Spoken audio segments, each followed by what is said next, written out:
वंदे मातरम को लेकर जिस तरह से अपमान हुआ कि ये बहुत ही शॉकिंग बात है कि जो भी देशवासी सुनेगा कि कांग्रेस की नेता सोनिया जी को पूरा वंदे मातरम पसंद नहीं है गवाना, तो वंदे मातरम तो कोई भारतीय जनता पार्टी ने बनाया नहीं है। जब देश आज़ाद हुआ तो बंकिम चंद्र चटर्जी जी का लिखा हुआ वंदे मातरम को राष्ट्रगीत बनाया गया। स्वतंत्र भारत का राष्ट्रगीत बना वंदे मातरम। और आज वंदे मातरम गाने से परहेज हो रहा है, वो भी कांग्रेस की ने जिन्होंने इतना साल शासन किया। जिसको वंदे मातरम से परहेज है वो देश में कितना गड़बड़ी किया होगा इसका अंदाजा लगा सकते हैं आप। और वंदे मातरम के भी टुकड़े टुकड़े हुए। शुरू में वंदे मातरम गाया जाता था, बाद में वंदे मातरम को कांग्रेस ने आधा गाना शुरू कर दिया। हम लोग फिर से मोदी सरकार जब आई तो पूरा गाने का नियम बना। अब पूरा गाने में इन लोगों को इतनी परेशानी हुई सोनिया जी को। तो देश देख रहा है, जो भारत की वंदना नहीं कर सकता है वो भारत के लोगों का कल्याण क्या करेगा। ये एक बड़ा चिंता का विषय है। लेकिन किसी के न गाने से या रोकने से वंदे मातरम तो रुकेगा नहीं। वंदे मातरम चल पड़ा है, जो करेगा इसका विरोध है उसको देश की जनता देगी जवाब। कांग्रेस कर रही है कि ध्यान भटकाने के लिए अब वो कहेंगे क्या? देखो, उनके तो एक नेता ये भी कहे कि उन्होंने रोकना चाहा लेकिन हम लोग रुके नहीं।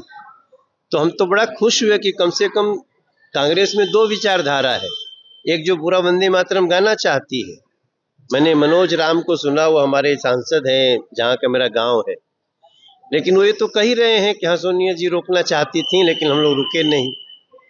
तो हम तो निवेदन करते हैं कि चाहे कांग्रेस या कोई पार्टी हो, राजनीति आपस में करनी चाहिए, न कि भारत माता की वंदना से। उसमें कोई राजनीति नहीं। सर, पी चिदम्बरम ने कहा है, सर प्रधानमंत्री जी ने जो संदेश दिया था नक्सली मानसिकता वाले लोगों को आइसोलेट करना चाहिए, उस पर पी चिदम्बरम कह रहे हैं कि अगर हम नक्सली मानसिकता के लोग हैं तो हम लोग ठीक।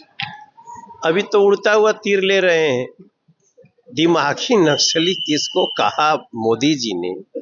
देखो, दिमागी नक्सली का अर्थ क्या है? जो लोग सफेद पोश लोग हैं, जो छुप करके और देश में अराजकता फैला रहे हैं, देश में आतंकवाद को बढ़ावा दे रहे हैं, उनको खाद पानी दे रहे हैं। खाद पानी मतलब समझिए, उसको आर्थिक सहायता दे रहे हैं कहीं।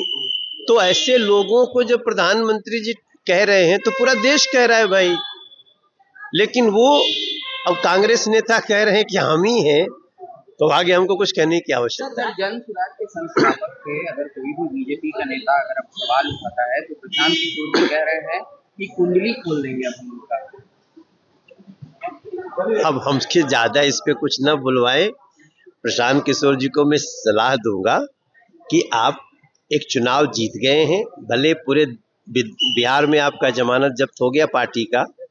अब आप जीते हो तो थोड़ा सकारात्मक काम करो। आप 4 साल में बांकीपुर को कुछ ऐसा कर दो कि उसका एग्जाम्पल बने।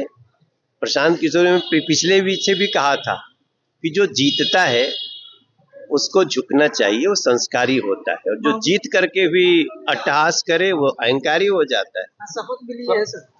शपथ लेना चाहिए, बधाई उनको। सर, वो प्रशांत कह रहे हैं कि अगर 1 साल के अंदर, 1 से 1.5 साल के अंदर अगर हम रोजगार नहीं देंगे ना तो हम वोट मांगने नहीं जाएंगे। तो भाई, तो ये सबको करना ही चाहिए, नई बात क्या है?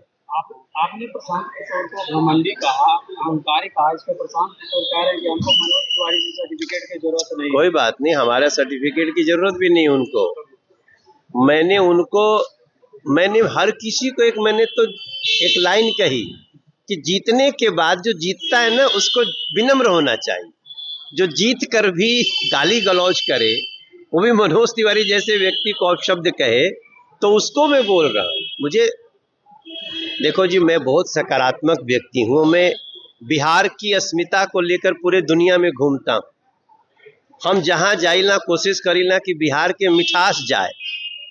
हमरे गाना है ना, हाँ हम बिहारी हैं जी, थोड़े संस्कारी हैं जी। हम तो बिहार के हर व्यक्ति के सम्मान बढ़ावे खातिर काम करीला। तो उन्हों के ये कहतनी कि कुल नेगेटिविटी में मत जाई रहुआ प्रशांत जी, अपन काम करी, कहाँ ये कुल गढ़ा गुड़ी में कूदत। उन्होंने कहा कि वो गाना गाते हैं, गाना ही गाए, बिहार के राजनीतिक पचड़ा में न पड़े। उनको पता होना चाहिए मैं तीसरी बार सांसद हूँ, अभी वो पहली बार बने हैं, फिर उनका क्या होगा भी जब 3 बार जब वो सफलता पाएंगे तब वो हमसे अपनी तुलना करेंगे। वैसे मैं एक बार भी जीते व्यक्ति का सम्मान करता हूँ, लेकिन इतना बड़बोलापन प्रशांत जी का ठीक वो नहीं। आपको कह रहे हैं मोदी की कृपा से चुनाव अच्छा, वो भी बन जाए, वो भी देख लेंगे।